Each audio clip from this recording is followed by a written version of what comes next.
So here we have the Mini Cooper Countryman on a 16 plate. I'm going to start off by showing you around the outside of the car, and then we'll hop in and run through some controls on the inside. But from the outside you can see it's a 5-door car with alloy wheels.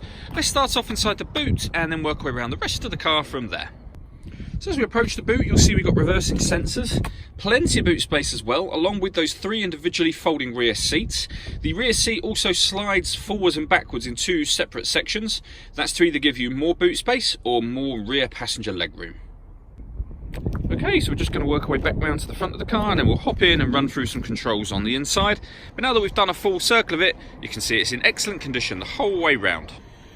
Just briefly before we climb in, I think it's well worth seeing the interior from this exterior point of view. There's plenty to run through on the dashboard, so let's hop in and we'll do that now. Okay, so now that we're inside the car, we're going to start with the dials. We've got the rev counter and the digital readout for the speedometer in the centre here. You can also see the total miles for this car, which are 21,942. You can change the information displayed directly above that by pressing the button on the end of the indicator stalk for some bits of fuel economy information. Eventually back round to the time and the beginning again. Over on the central screen we have the main speedometer. We've also got the fuel gauge just here. If we come a bit closer and press the mode button, you can see the different ways in which you can listen to music. So tuner is AM and FM radio. We have DAB radio, CD player, auxiliary input and USB input. If I press the menu button, that's where you'll pair your phone and also access your phone menu. You have an onboard computer. You can configure things like the time and date, etc. from on here as well. And under the Mini heading, you've got useful phone numbers for Mini themselves.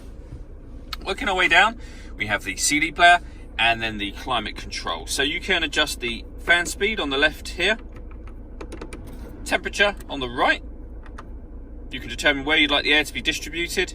The air conditioning is on when that light is on, so it's on at the moment, so off or back on again. Or you can hit auto, and the car will now maintain that temperature by taking control of the fan speed, which you can see and hear it doing. You can override that whenever you wish to. The buttons beneath that, starting from the left, we can turn off traction control.